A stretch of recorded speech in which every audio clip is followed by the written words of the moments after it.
Hello, good morning. My name is Caroline from Bubbly Maths, and we're going to play today the game of Pig, which sounds rather unlikely, but basically what happens is every now and then you go, oh, pig, because things can go ever so slightly pear-shaped. So this morning, on the weekends, we always play a game, and then that's this morning, tonight and tomorrow morning I take a break, and then on tomorrow night, Sunday night, we'll play the game one more time, and we'll also prepare for Monday morning when we're going to actually find out what all the maths that we're doing is, the purpose of actually playing the game with respect to becoming better mathematicians. So we're going to play the game without further ado. Now, this morning, I'm going to actually introduce all the different variations that I've been thinking of. We'll start with the simple game. We're not going to play it through, but we'll roll. I've got two dice here. And if you get two dice, you can play along with me. And we're going to practice adding, subtracting. So this session is for 7 to 18-year-olds. So we're going to practice adding, subtracting, multiplying, and dividing. We're going to look into the mysteries of division and see just how that's going to work with respect to this game. We might have some boundaries set in there depending on who's playing the game. Right, so the essence of the game, now let me just make sure that you can see what I can see. Now, if we're very lucky, I will actually, oh yes, I can maybe even share it as a watch party. Sometimes it just won't work. So I'm setting that up, see if it works. And I'm going to refresh this to give us a chance to look at that there. Is the watch party working? Who knows? So far, doesn't look very promising. Start a watch party. Right, let's do that so that more people can join. Doesn't look like it's working. Oh, it might eventually. So I'm just going to make sure you can see what you need to see, which is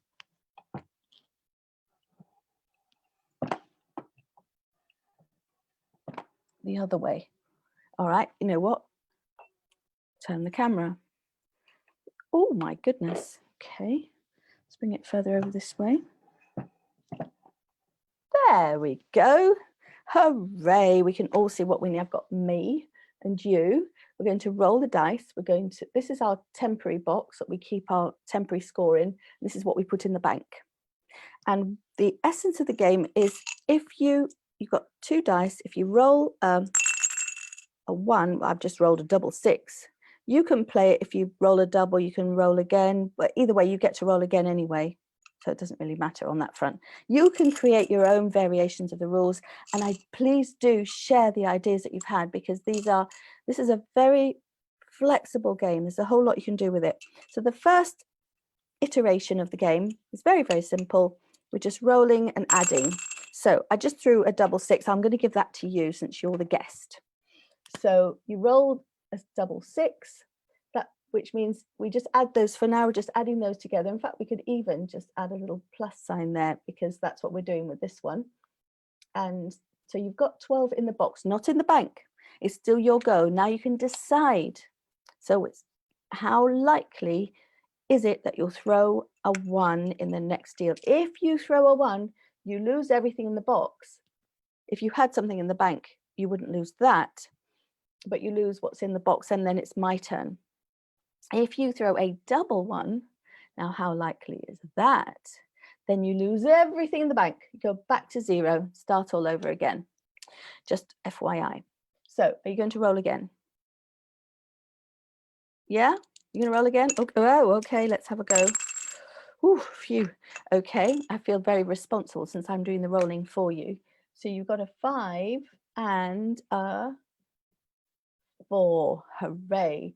So you work that out, and of course, when you're playing with younger learners, get one of them to do the scoring. The one who needs the most practice gets to do the scoring.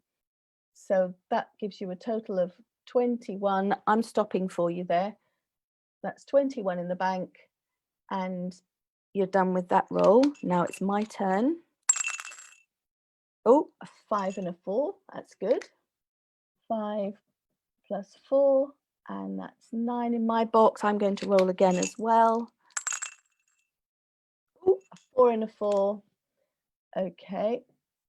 And that's 8. I'm going to, oh no, you know what? You're winning, you're ahead. So I'm going to risk it. I'm going to, how likely is it that I'll throw a 1? Am I doing the right? Oh, phew. Okay, I've got a 2 and a 3. So that's 5. So now I'm going to add all that together. 22, I think. You've got to, of course, double check each other, make sure the score's correct. 19, yes, 22. So then I'm going to bank 22. And you keep doing this. Let's keep going till we've got, we hit a 1 so you can see what happens. This is done. We've done with that. We've done with that. Your turn. 2 and a 3. So now you've got a 5. I think you should roll again because you're not very far ahead of me, are you? Let's see. Oh, a 2 and a 5. Last time I played last night, we had no 1s. We had 1 at the very beginning, and then we had none. And then all of a sudden we had oodles of 1s coming up. So it was a bit interesting. So that's 7, which is 12. We're going to bank that. And so we've got 33. And I'm going to go for mine. 3 and a 4. I definitely need to roll again, or else I'll have no chance of winning. Ah, I rolled a 1. This is what I wanted you to see. So I had a 4, I had a 7 there, but I've rolled a 1 and a 3, which means that's the end of my go. I lose what's in my box, and I don't gain any points in the bank. Now, if either one of us were to roll a 1-1, then you lose everything. You have to start all over again. And that's the game with adding. And you go till the first person gets to 100. Your target is 100. Or if you work with younger learners, your target can be a lot lower than that. Just wondering, oh, that's right, I haven't done the younger learners one. What did I do yesterday with the younger learners? I haven't done a younger learners one yet. That early years is at 10 o'clock. And I've got lots of lovely ideas for what we can do with the early years to get them both having a feel for probability, and we won't call it that, and to get familiar with numbers. Okay, so we got that now. So that if you are learning, if you're getting practice with adding, this is a great one. If you want practice with taking away, then we would change the target. We'd start, well, what do you think? We'd start with, depending what size numbers you're working with. If you want to, we could maybe start with 100. Why not? So you've got 100 in the bank. No, we don't want it in the bank because we're taking away. We don't want it in the bank. We want, what do we want to get rid of? We want to get rid of boxes of rubbish. We have 100 boxes of rubbish, using the word box again. But we've got 100 boxes in the garage, and we want to get rid of them. And we've got 100 boxes in the garage. We want to get rid of them. There you go. So now you throw and you're going to subtract. We'll add these two together because otherwise it's just silly. We'll never get there. So well, I'll start this time. I've got 5 plus 2, which is a 7. And then I'm going to throw again. Oh, I threw a 1. Okay, 1 plus 3, but that puts me out of the game. So I lose what's in my box. Well, do it that way. And I don't get to take any boxes out of the garage. Okay, or out of the under the bed, wherever they are. Don't get to declutter at all. You've got a 4 and a 4. And throw again, you may as well. I said that. Oops. You got a 1 and a 6. So you're out of it as well. So neither one of us gets to get rid of any boxes in the garage. Okay, and you keep going until you've got no boxes left in the garage. Right, now, what if you're practicing your times tables? Well, let's just go with just plain multiplying first. You might make the time. Now we're going back to the bank because we're increasing the size of the number, but we're doing time. Well, we could start with, we could make it a fast game and have a target of 100, or we could make it a slow game, slower game, take longer, do more, and make the target 500. What you make the target, whatever you want to make it. Let's make it a fast game. That way we can actually play the whole game, I think, I hope. So we'll start again. This time, this is the bank. So let's put it that way. It's either the bank or boxes that we want to get rid of, or bags of rubbish that we want to get rid of. Okay, it's either one. Now it's the bank because we're adding up. So where's my dice? Here we go. Right, we've got, let's see, we're going to multiply. 5 and 2. Well, I'm going to just, no, I'm going to throw again. Woo! 6 and times 2, that's 12. So that's total of 22, and I've got 22 in the bank. Your turn. 5 and 3. 5 times 3, that's 15 in the box. And again, yes, yeah, because you're behind me now. Woo!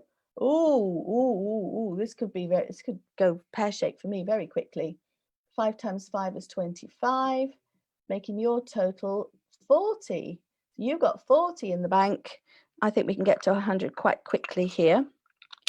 And then I've got another idea, by the way. 6 times 3, finish with that one, which is finish with that one, 18. And 6 times 5, I'm doing okay so far, that's 30. Ooh, 48. Oh, this could go very, very fast. 6, 7, yes.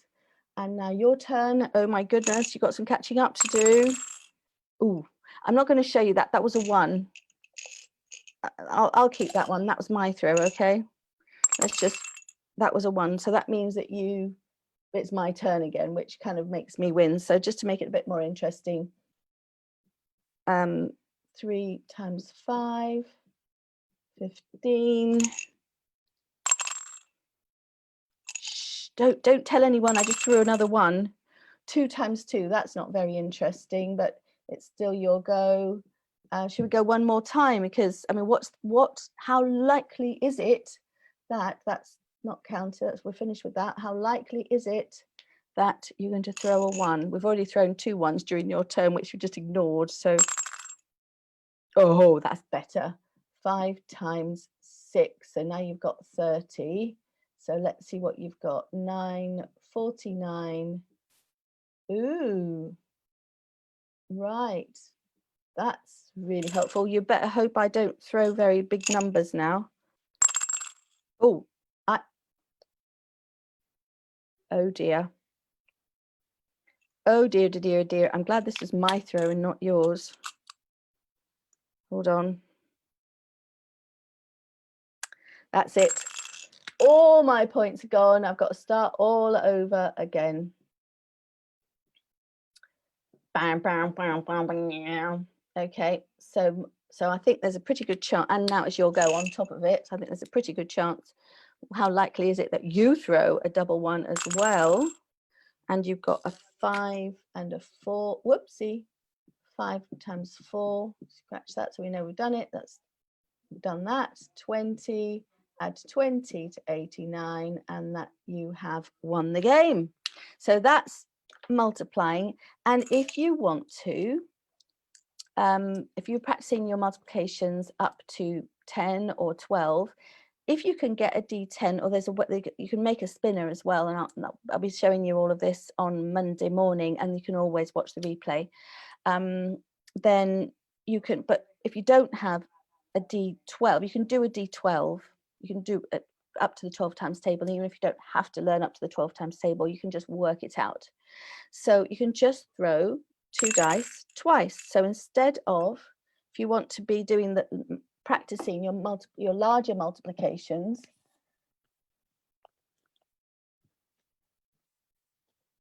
I'm going to add a column here so that you've got it all, because one thing that's super important, especially when you're learning, and I still have to do it because the way my brain works, I have to record everything or else I get a bit lost. That's just the way my brain works. I don't give it any importance. I just work with it because that helps me achieve what I need to achieve, which is doing my calculations and getting my maths right. So in this case, because we want to multiply to the larger numbers, we're going to do 2 rolls. So we've got 5 and a 2. So that's 5 plus 2. So that's 7. And then the next roll is 3 plus 5, 5 plus 3, which is 8. So now we're going to say 7 times 8, which gives us, so I'm in the process of actually learning all my times tables. I think this is 56. So the way I have to work that out is 7 7s are 49, and I still have to do that. I still have to add another 7. Yeah, 56. I've just very recently learned that. There's a few numbers in my times tables that I didn't know. I still didn't know. All these years later, I never learnt certain numbers in my times tables, and I'm just learning them now. In fact, I've set myself the task to learn up to 20 times table. Why?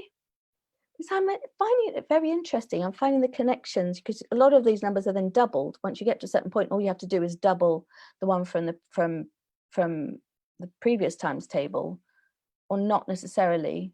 There are lots of numbers that are primes anyway, and you find out what all the primes are, and I'm enjoying it. So why not? So that is the variation that you can do if you want to, and this you'd have a bigger target number for sure. And same rules apply. If you throw any one of those 4 numbers is a 1 that you're rolling. Any one of those 4, you lose what's in the box, and that's the next person's go. And of course, if you'd roll a double 1, then if you have a 1 there, well, if you throw a 1 there, then that's the end of your go anyway. But that's the end of your go, so it doesn't actually matter. I was going to say if you roll a 1 on one and a 1 on another, that doesn't count as a double 1, but you wouldn't get to that point, because as soon as you roll a 1, that's it, it's the other person's turn, it's the end of your go, and you just don't keep what's in the box. So that's the multiplication to actually practice as a game, to practice your multiplications and play a game. So you also go, should I make the next roll? How likely is it that I'm going to roll a 1? And then finally, well, there's also, you could play a division game, in which case you can have lots of additional rules. For example, you can only count the number if it is a whole number. You have to do a whole number. So you could actually make it a lot more elaborate. And here's what I mean. You've got a 4 and a 6. Now you can just, if you divide 4 by 6 or 6 by 4, which for starters, let's say you have to have, you've got to come up with a whole number. So you've then got to decide, okay, which number do I divide by which number to get a whole number? You're not going to get a whole number from that. So what we're going to do is we're going to roll again. A 2 and a 2. Right. So now out of those 2 numbers, you've got to work out if you can make 2 numbers some way, somehow, that you then can divide. So it's a lot more elaborate, and your destination would maybe be a much smaller number. You might, depending on how many times you want to do it, you may only want to do it a couple of times. You just roll 2 or 3 times, and then whoever's got the largest number wins. So what you would do, what could I do here? How could I do this? If I subtract, okay, yeah, if I subtract, and then 2, you can decide which number you do what with. So if I subtract, if I go 6 minus 4, that gives me a 2. If I then add those 2 or multiply them, what difference does that make? If I add those 2 together, because you want to end up with the largest possible number, because you're going to do a division. So I'm just going to keep it simple. I'm going to say 2 plus 2 equals 4. And now what I'm going to do is I'm going to go 4 over 2. It's not a very big number, but it is a whole number, and I get to go for 2. Now, am I going to put that in the bank? Remember, I'm now rolling the dice 4 times. So what is the chance? I'm just going to do it one more time. I'm not going to bank that yet. I'm going to roll it one more time and see. Ooh, oh, crikey. What's that thing? What am I going to do with that? Okay. 5 and 6. Well, I do know what I can do with that. Oh, I threw a 1. A 4 and a 1, so that's that. Doesn't matter that I got 30 there and I could have done something juicy with it. I threw a 1, so that's the end of my go. Now it's your go, and I don't get to bank my 2 because I threw a 1. And then it's your go, and you, by rolling out the different things, you can have a discussion and decide what's the best way to combine those numbers so that you can find 2 numbers that you want to divide one by the other to get a whole number. So that's another stretch on that. That's the game for right now. We'll play again tomorrow night at 8 o'clock. And then on Monday morning at 9 o'clock, this is all London time.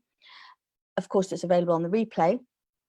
Then we will play again one more time the simple version then I'll just talk about the variations, and we'll look at what maths we're actually practicing other than the obvious arithmetic jiggery pokery that we've had to do quite a lot of that for the division.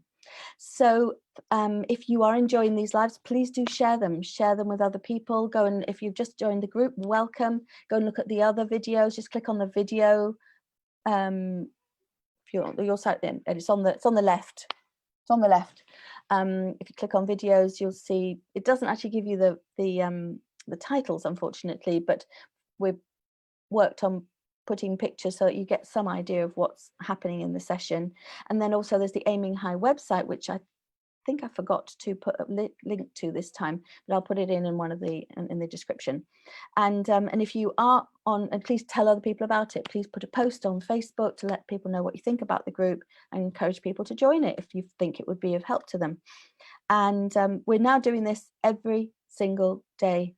Apart from Saturday night and Sunday morning, I decided I was doing it 7 days a week with 3 lives a day, and I've decided to actually have one night off. But this started because of lockdown, because families needed support at home doing maths in particular. Well, for everything, but this is I do the maths, so that's my offering, and I'm not going to stop. It's going to continue now. That's it. I've started, and I'm not going to stop. So this is going to be an ongoing resource for you. And the activities we do are based on the Aiming High website, which is produced by the organization that we support in Africa that provides professional development courses for maths teachers in Africa. And we'll also be doing fundraisers, and we're working on getting a donation button as well for those teachers who basically work in disadvantaged communities and rural areas, so that they have bursaries to go on these courses. And these are very passionate teachers. These are extraordinary people who dedicate their lives to give those young people in those communities a chance to do what they want to do in life. If they wish to stay in their village or it's the villages is not, it's a different thing, I suppose. The village, I know because I've spoken to children that have dreamt as a child, looking up, going, I want to be out there, I want to be on that airplane I can see in the air. And this gives them the chance through education. And then there's those that live in poverty in South Africa, but there's slums in different parts of the world, and in townships in South Africa. And it gives them a chance to get out through education, and help their families get out, and help their siblings get out, and live a completely different life. So yeah, and we're also on YouTube, by the way. So if you are on YouTube, please do find our channels. They're in the welcome message at the top of the page, and that's Maths Toys YouTube channel and Bubbly Maths YouTube channel, where you get a repeat of these and other bits and bobs. We do soap bubbles and balloons at Bubbly Maths, and you get to see other different ways of doing maths and paper folding and lots of fun things. thank you very much for joining us. I'm just going to have a look on Facebook. I never did succeed in doing the watch party, but let's see if anybody has left a comment on the group. It's hard to tell because it takes time for the comments to come up. So I will check it later. If you have left a comment, I will reply later. I apologize that I'm not able to reply immediately now while you're there. And I'm just going to find a place where I stop the live. Thank you so much for joining me. And I look forward to seeing you tomorrow night. We're going to play the game again and see what other variations. Please do comment and come up with other ideas and we can share them. Might do fractions. Oh, I just thought about that. And we could use decimals as well. We could use all this game to practice all those things that you need to do when you're in school. And it's a way of doing it in a fun way. So I'll see what ideas I can come up with fractions and decimals for tomorrow night. And please do comment and share your ideas and share pictures of what you're doing, playing the game, send us pictures, and that would be fantastic. Even videos, even better if you can. We don't require faces. We're not, if you want to include faces, fine. If you don't, just the activity so that you can inspire others and see what other people are doing. Thank you so much. And I will see you tomorrow night. Well, 10 o'clock right now, in 33 minutes, I'll be going live again to do the activity for early years. So that's 4 to 7 year olds. And this is 7 days a week, 9 a.m. Well, 6 days a week doing the 9 a.m. and the 10 a.m. This is London time for 7 to 18 year olds at 9, 4 to 7 year olds at 10. And then in the evenings, I do a prep the night before. So Sunday night to Friday night, I do a preparation at 8 o'clock London time so that you know what to prepare for the following day. Thank you and see you later.